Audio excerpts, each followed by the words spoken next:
Olá, gente, sejam bem-vindos aqui ao canal Apologia Veritatis. Dessa vez traremos uma reflexão sobre a vida após a morte.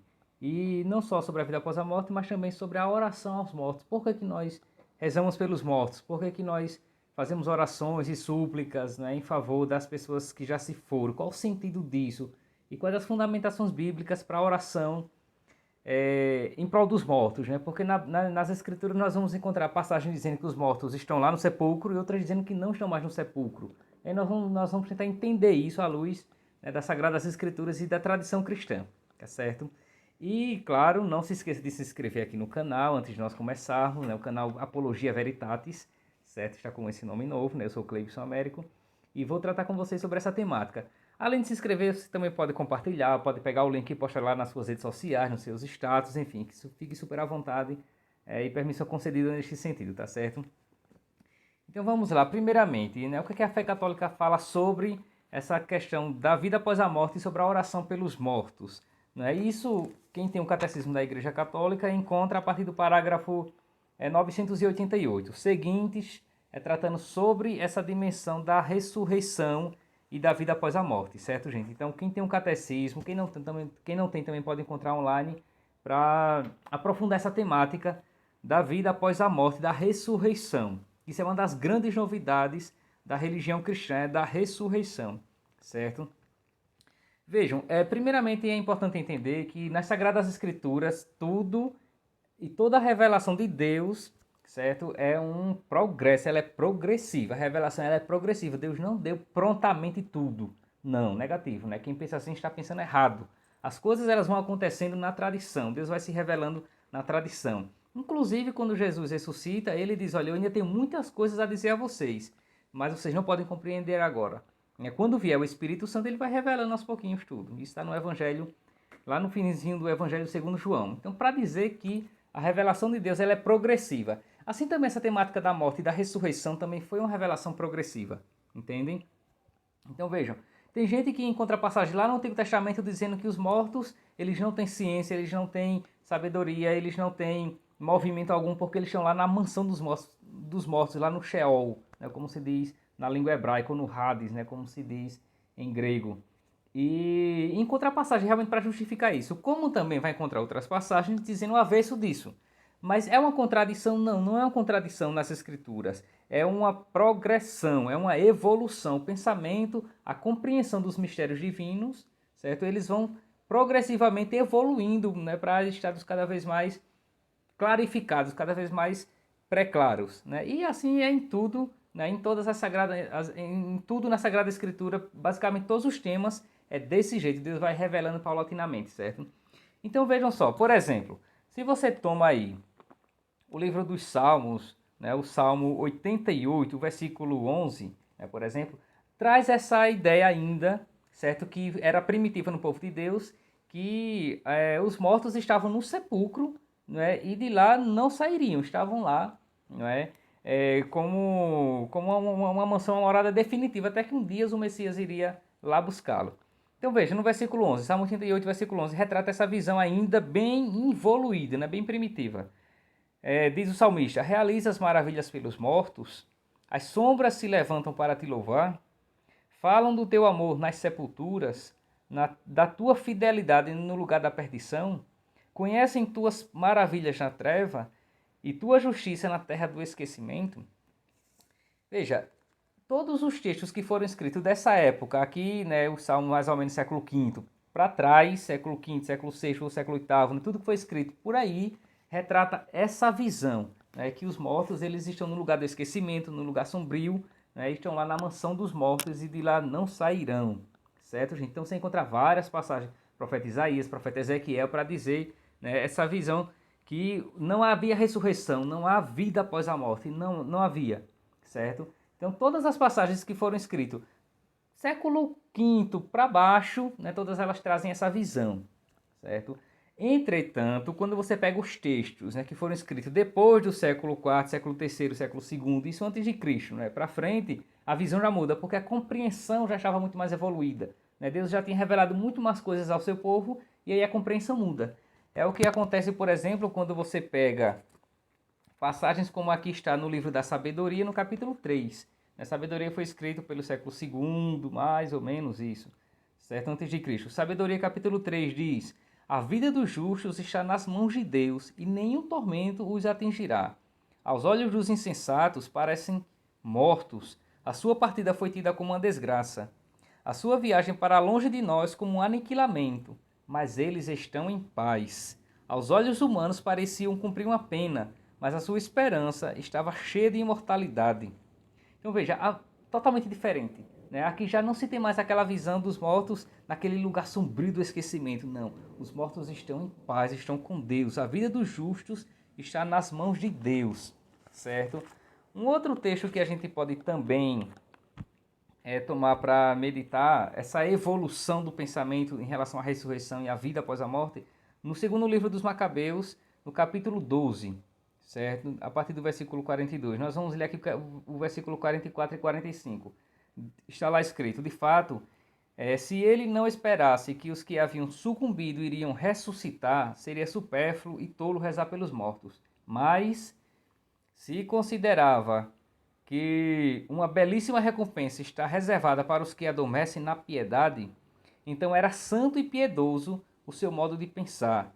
Eis porque ele mandou oferecer esse sacrifício expiatório pelos que haviam morrido, a fim de que fossem absolvidos de seus pecados. Que inclusive esse texto, além de retratar essa compreensão muito mais evoluída, muito mais desenvolvida na ressurreição, na vida após a morte, também vai fundamentar a compreensão da oração pelos mortos. Nós rezamos pelos mortos, né? Nós oferecemos sacrifício, né? Como sacrifício eucarístico, e os nossos sacrifícios individuais pelos mortos, né? Crendo que Deus pode sim ressuscitá-los em vista, né, dos méritos de Cristo. Certo? Isso aqui é o que vai fundamentar, né? Um dos textos que vai fundamentar a oração pelos mortos. E assim a compreensão ela vai evoluindo. De modo que quando chega o tempo de Jesus, o tempo do Novo Testamento, já estava muito mais clara essa questão. Por exemplo, se você pega o Evangelho segundo Marcos, né, no capítulo 12, a partir do versículo 18 é aquela controvérsia entre Jesus e os saduceus a respeito da ressurreição, porque eles contam uma história, né, que uma mulher era casada, aí o marido morreu e não deixou descendência, o irmão dela casou com ela, também morreu e não deixou descendência, e assim foram 7 irmãos, e no fim de tudo a mulher morreu. E eles perguntam a Jesus: na ressurreição, no último dia, de quem vai ser essa mulher, já que todos estiveram com ela? E aí Jesus responde no versículo 26, não é, dizendo: quanto aos mortos que hão de ressurgir, não lestes no livro de Moisés, no trecho sobre a sarça, né, quando Deus lhe diz: eu sou o Deus de Abraão, o Deus de Isaac e o Deus de Jacó? E termina dizendo, versículo 27, ora, ele não é Deus dos mortos, mas sim Deus dos vivos. Vocês estão muito enganados. Esse é um texto bem claro, onde Jesus deixa bem clara essa questão. Deus, o Deus de Israel, não é Deus dos mortos, ele é Deus dos vivos. Não é? Abraão, Isaac e Jacó estão vivos, estão com Deus. Então aqui já estava muito mais assim desenvolvido essa visão da vida após a morte, da ressurreição, certo? Também no Evangelho segundo Lucas, no capítulo 23, né, quando Jesus estava lá crucificado, estava aquela pessoa, aquele outro criminoso lá, que tinham 2 criminosos, né, uma à direita e à esquerda, e um dos, ele diz a Jesus: Senhor, lembra-te de mim quando chegares no teu reino. E a resposta de Jesus é, isso Lucas capítulo 23, no versículo 43, Jesus diz: em verdade eu te digo, ainda hoje estarás comigo no paraíso. Então veja como, né, já era muito claro, Jesus já tinha revelado muito claramente essa dimensão da imortalidade, né, da vida, né, e da ressurreição nele. A ressurreição se dá nele após a morte. Não é? Se também a gente pegasse aqui o Evangelho segundo João, naquela passagem da ressurreição de Lázaro, Jesus diz muito claramente a Marta, não é? Eu sou a ressurreição e a vida. Quem crê em mim, ainda que morra, viverá. E todo aquele que vive e crê em mim, não morrerá jamais. Entre outros textos do Novo Testamento, vou só trazer aqui alguns textos de Paulo, né, na primeira carta aos Coríntios, no capítulo 15, que é muito belo esse capítulo 15 da primeira carta aos Coríntios, que é exatamente sobre essa temática da ressurreição. Jesus diz, isso no capítulo 15, versículo 20 da primeira carta aos Coríntios.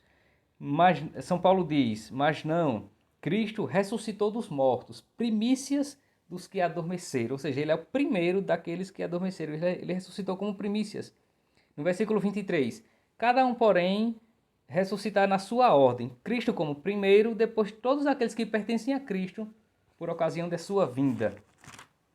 Na segunda carta aos Coríntios, no capítulo 5, no versículo 8, São Paulo diz: sim, nós estamos cheios de esperança e nós preferimos deixar a mansão deste corpo para ir habitar junto do Senhor. Veja como era clara a consciência apostólica sobre a vida após a morte, sobre a ressurreição imediata. Não era no último dia, era imediata, certo? Na carta aos Filipenses, no capítulo 1, no versículo 23, São Paulo ainda diz: eu sinto-me num dilema.